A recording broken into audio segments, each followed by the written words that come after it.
allah ñu ngi ak suñu papa nekk kenn koo xamante ne mbir yi ba muy xew fi la ko fekk muy Algora Sène nekk ab dëkkandoo boo xamante ne kanamam yaakaar naa war nañ ko xàmmee papa tey ñu ñëwaat fii seet si la gannaaw reconstitution des faits boo xamante ne amoon na fii démb naka la ko askan bu Pikine dalil. voilà donc asalaamaaleykum wa rahmatullah ñu ngi leen di nuyu yéen aussi journalistes yi di leen sant bu baax a baax parce que foofu laa bëgg a tàmbale parce que dama gis ne da ngeen a contribuer bu baax a baax ci développement mbir mi da ngeen a contribuer bu baax a baax ci sensibiliser les populations du monde je ne dis pas du Sénégal du monde parce qu'on m'a appelé de partout des États-Unis d'Italie de la France partout où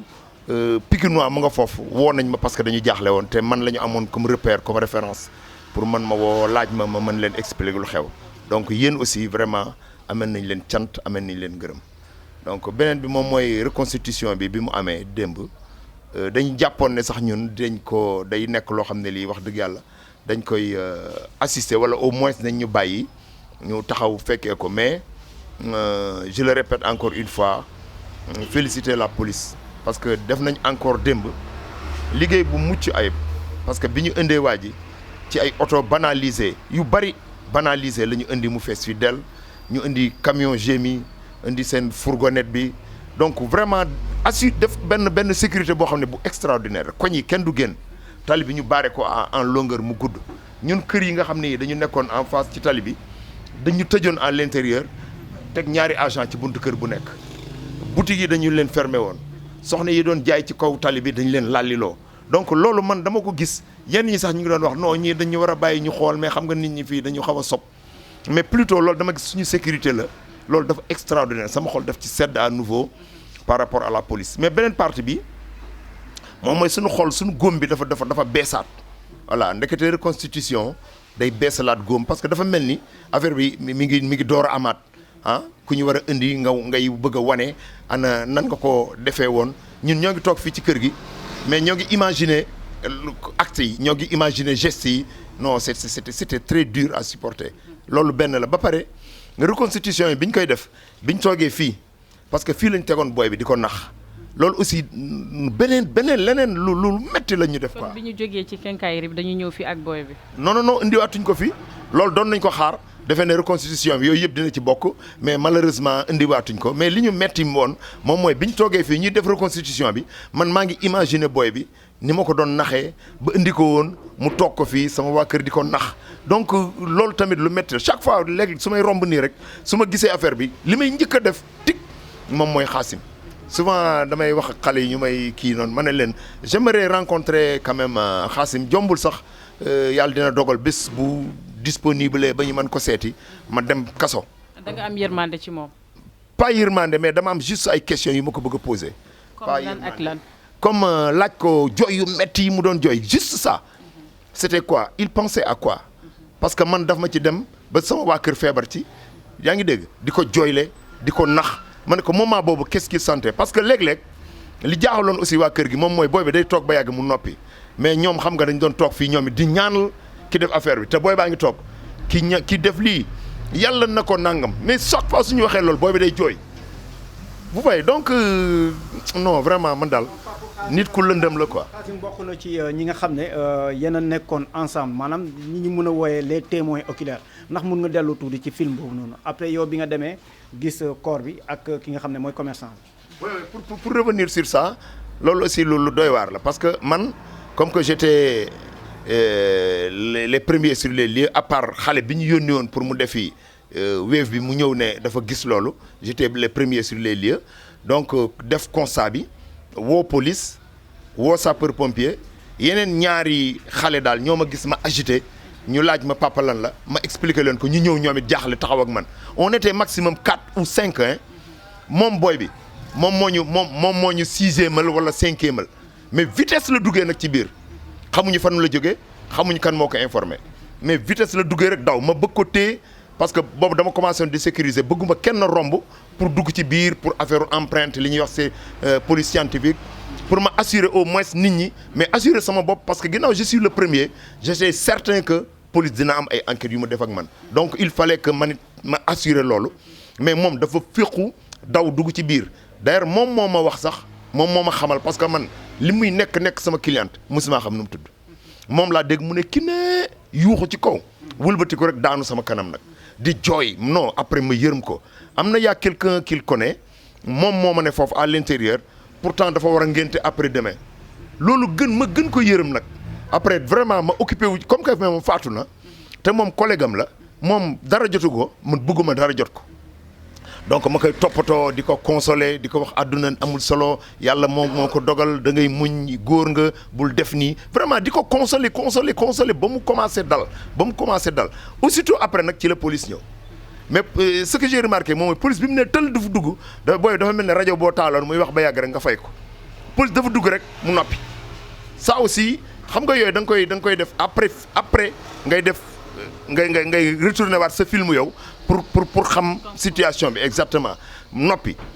boobu aussi defu moon sax effet pour man moment noppi la mu noppi après moom sax daanaka booy seet police moo ko génne foofu moo ne ko pour mu génn man moom ñu bàyyi ma foofu ci biir ma toog commencé woon di coordonner yeneen di woo ñeneen xam nga par rapport ak journalistes yi presque ñoom ñëpp maa leen wax RFM Sud ñëpp daal donc ñoom en même temps donc la police me demandait situation bi lan nga ko fekkee j'ai expliqué situation bi ni ma ko fekkee ensuite moom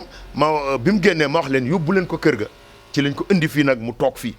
donc vraiment c'est ça. démb bi ñuy defar constitution des faits police dafa àndoon ak beneen soxna boo xamante ne moo doon jouer rôle ki nga xamante ne moom la ñu faat di Kiné ñu gis tam ki nga xamante ne moom mooy Xaasimu ñëwoon na mais est-ce que yéen askan bi ñëwoon di seetaan gis ngeen ko teg ngeen ko bët. non man déggoo li ma la wax fii kër gi dañ ñu tëj ci biir tëj bunt bi taxawal ñaari agent fii man personnellement teguma bët comment ça s'appelle Xaasim mais teg naa bët soxna yi ñu àndaloon j'avais pas compris nag. yaa may leeralal lool sax ne soxna yi ñoo doon jouer rôle boobu mais posé wu naa question rek après ma ne bon peut-être que soxna yi ay inspectrices la ñu peut-être normalement sax ay alkaati la ñu war a doon mais daal gis naa leen ñu wàcce ñaari soxna ñoom ñu wàcc après ñu jox leen ay gants ñu sol ay gants yu weex nii en latex ensuite ñu ànd ak gars yi dugg ci biir donc moom bi muy ñëw moom non dañ ko sécuriser non dañ ko sécuriser d'ailleurs oto yi bi ñuy ñëw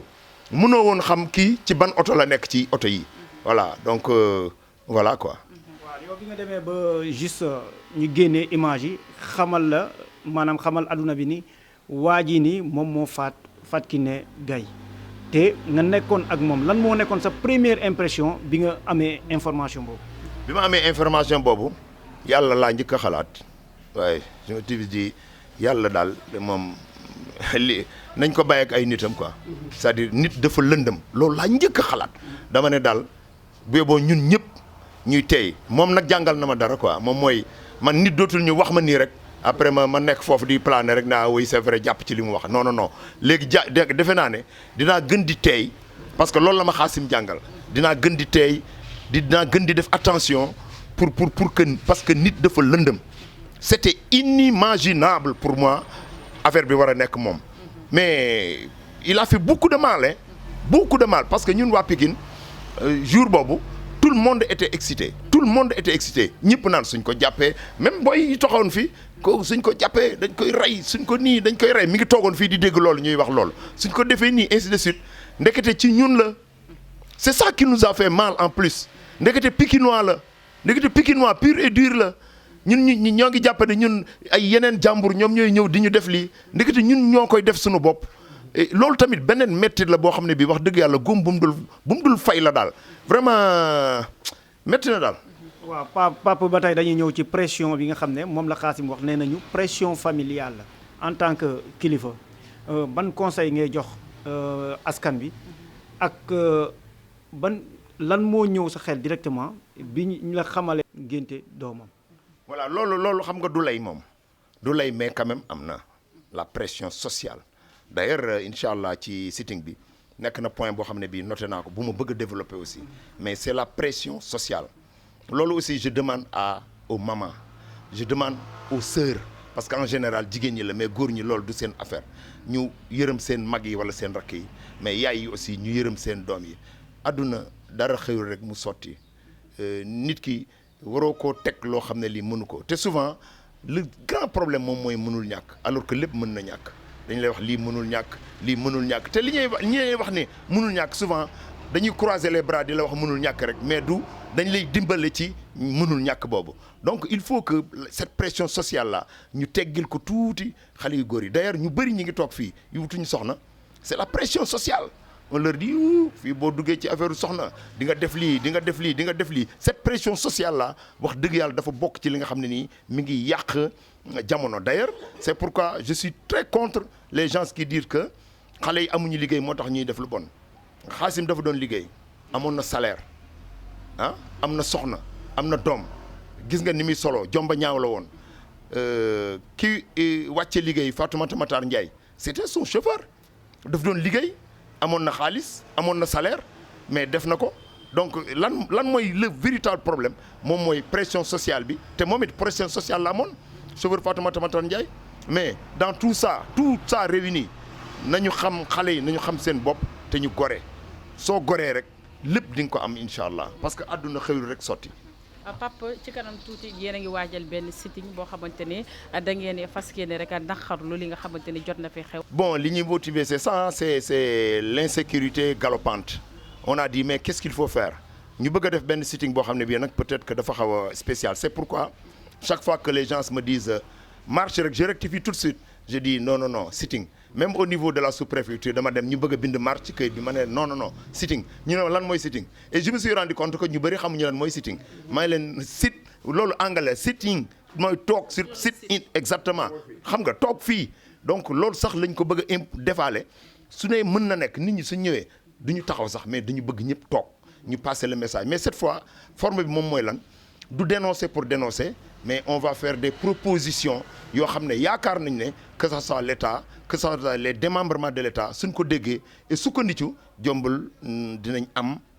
ay début de solution donc vraiment loolu moom moo waral sitting bi sensibiliser mais aussi rappeler à l'État que les familles des victimes dañ leen war a jàppale parce que mënoo nekk ci kër nga nekk fa yor kër gi benn samba booy ñëw fële mu faat la yow nga dem ñu suul la moom mu ñu dem ñu dugal ko koso et la famille bi nga xam ne ki ñu suul moom moo leen doon yor état seetaan ko noonu donc réglé gul problème bi ba léegi donc dañuy demander à l'état muy assister les familles de ces victimes là en termes de psychologue mais en termes de gestion donc loolu daal c'est vraiment une demande très forte. Antoine wax loolu ci surtout bi lakkoon fële dama ne voilà c'est ce qu'il faut faire xam nga affaire yi warul am nii rek ñoom ñi ñuy gérer ñu toog rek def benn mutisme comme si rien n'était ñoom dañu war a feeñ ñu xam ne mbir mi kat yëg nañ ko ñu xam ne ñi ngi commencé am ay jéego tout à l'heure commandant Diop dafa ma woowoon ma dem au niveau commissariat pour récupérer l'autorisation ma fekk fa naaxu gémi dañu fees ci biir ba am ñu génn ci biti taxawaalu mu jox ma autorisation ma génn ba ci biti ma delluwaat ma ne ko mooy mon commandant agent yi pour ñun rek la pour ñu ñëw assurer ñu fële suñu sécurité mu ne ma non benn partie lañ leen di jox mu ne ma désormais lii ce sera permanent moom wax na ma ko pour sécuriser ah oui damay gëm ba gis leneen ah voilà donc je l'espère hein. Et ça on le demande hein. On va le demander et on va même l'exiger parce que lan la ñuy liggéey leneen lu dul gérer suñu sécurité wax dëgg yàlla et j'en profite pour ça remercier à nouveau la police parce que daf ñu teel a libéré tey jii su demoon une semaine 10 jours man dinaa sonn trop parce que police daf may woo police centrale woo nañ ma ñaari yoon xam nga di continuer di def enquête xale bi nga xam ne moo ko njëkk a gis nga xam ne dafa troublé actuellement dañ ko doon woo pour mu dem police centrale donc su feeñul woon tey jii ñun ba tey ñi ngi ñuy continuer woo di ñu enquête c'est pourquoi vraiment je remercie la police et seen promptitude seen professionnalisme pour que rapidement ñu régler suñu problème yàlla na leen suñu borom bi taxawu te wax dëgg yàlla li ñu nekk nii yàlla nañ ci am ndam